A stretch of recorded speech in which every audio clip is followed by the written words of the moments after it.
Hi all, it's Barb coming to you from my craft studio. As you can see, I'm still in the same setup. I kind of like the look of how it looks behind me with the scrap rack and the collects and some of the other things. So I'm thinking I may try it here for a while. You can see the closet's open. Sometimes I try to close that up, but I didn't do it today. Um, I was going to talk to you about the Get Organized Challenge. Tiffany Spalding, who created the scrap rack, presents this challenge free several times a year. I think it's usually 3 times. Every now and then she does a fourth presentation, but usually it's 3 times because it's an 8-week course. She usually takes like 6 weeks off between courses and then does another 8-week course. And she tries not to get too much into the holiday season because she knows it's a bad time for people. But this week's challenge will air live on live stream, and I think she does it on Facebook Live now in the Get Organized Challenge group. It'll air Tuesday, February 14th, 5 o'clock p.m. Pacific time. I think that's the right conversion. I know it's 5 o'clock p.m. Central time because that's the time zone I'm in. I don't know if I'll catch this week's live because it's Valentine's Day. Hubby and I, our gift to each other usually, I make him a card, he buys me one, and then we go out to dinner so neither of us has to cook or do dishes. And that's our gift to each other. But the homework for this week is just go through and start sorting your embellishments. You're to sort and store 4 containers of embellishments over the 7 days of that week's challenge. I always remind people, make sure your containers are reasonable size. I know some of us store our stuff in great big huge Rubbermaid totes. You're probably going to have a hard time getting through 4 of those in 7 days. I say shoot for more like shoebox or maybe even boot size box, but no, I wouldn't go any larger than that. You can always do more than the 4 boxes, but when you don't finish the assignment, you tend to start feeling like you failed, and then you don't want to continue with the organization. So make it in allotments you know you can easily finish. If you do more than that, hey, you'll feel super great about yourself. But you know, it's important to remember that we're doing this probably in our spare time between some of us work, kids, home, cooking. Give yourself a break.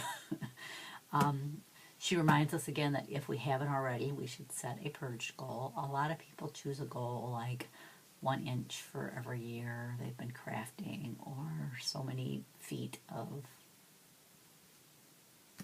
purge, but my purge goal isn't that specific. I ask myself when I look at something, would I buy this now? If I say no, I don't keep it. It goes into my purge box. And my purge box I've given to my daughter, who's a school teacher. Some of it that I know I wouldn't use, but that is more my sister's style, I've given to her. Some of it goes straight in the trash because it's broke or it's so old that nobody's probably going to want to use it. You could also send some of it away in friend mail because, hey, just because you don't like it doesn't mean somebody else wouldn't. You know, that's especially true of things that you get when you buy like a grab bag type thing or a bundle of something.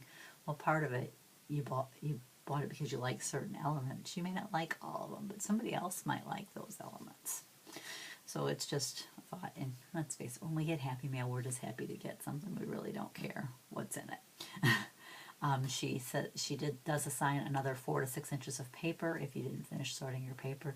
She does that throughout the challenge. She assigns a little bit more paper each week so that you can try to get through your paper. Then she asks you to post your progress report either in the Facebook group, or you can, if you're not on Facebook, you can email it to them, or if you're not comfortable sharing it on Facebook.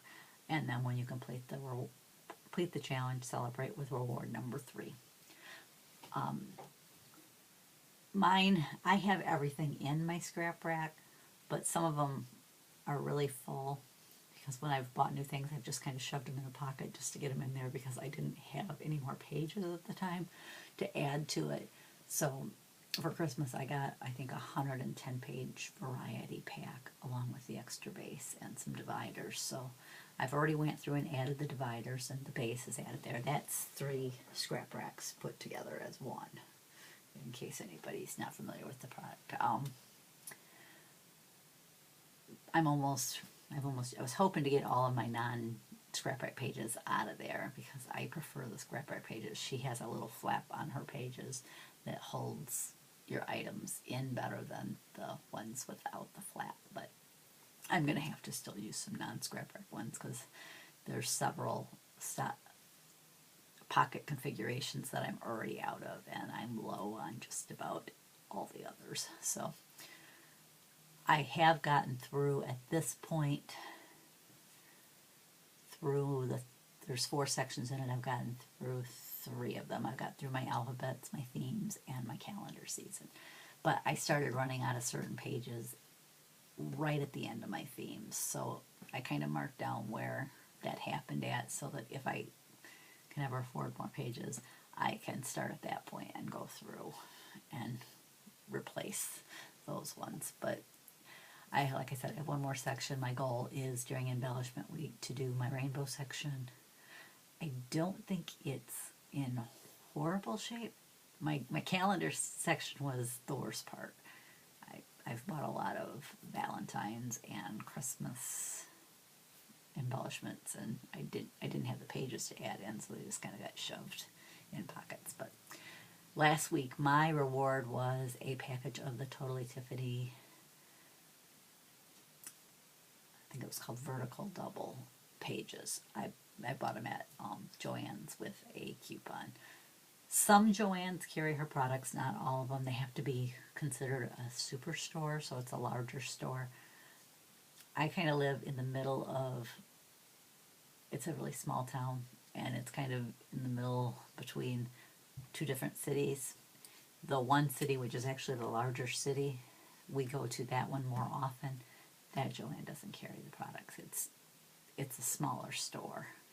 They've been there a long time. I think they could really stand to move up or add another store over in that area because it's really small. I've been there when they're trying to do sewing classes, and the sewing department's like on top of each other. So I think they could really use the space. In the other city that we only occasionally go to, their Joann, probably about a year, maybe 2 ago, built a bigger store, so they carry the products. When I bought the ones on Wednesday, I think it was, so when I bought my reward, my pages, I said, I wish you carried more of the different page configurations. And she says, well, I know that area is going to be redone, so keep your eye out. She goes, I don't know whether that product line's being expanded or eliminated. So she says, just keep your eye on it. I said, probably in either case. And she says, yeah, because if we eliminate it, that stuff will all be clearance. So I'm hoping they're expanding because I really don't want to see them eliminate, but I'm probably going to have to try to make an effort to go over there a little bit more often right now so I can slowly start picking things up. Because I know I want some more of the paper holders too. Well, that's really all I have on this week's challenge. I probably will do a short video on how I store my different embellishments. Most of them are in my scrap rack, but I do have things like washi and ribbon and some sequins, I guess, would be considered in that area. The glitter I consider part of the color challenge, but I'll try to think of everything that could be considered in my embellishment line and maybe do a short video on how I store those and kind of maybe give you a little bit close-up view of the scrap rack. Well, and I do want to comment that while she's the creator of the scrap rack and she provides the class free of charge, you do not need a scrap rack to use the 4-section system. And she stresses that throughout the challenge. Yes, she uses a scrap rack, and she mentions her products because, well, she uses them. But she tries not to get too product involved in things. A lot of times after the class is over, she'll let you know that that's all I've got for class today, but I'm going to continue for a little bit and tell you about the products that we have that might help you with this week's topic. But she kind of does that so that if you're not interested in her products, you can just stop watching and leave, and you don't have to hear about the products. I always stay and listen because I love her products, but you don't have to. And she's not pushy about, oh, you need to use this. She shows how people have used it using like giant Ziploc bags, or, you know, there are certain products that she'll kind of say she doesn't recommend because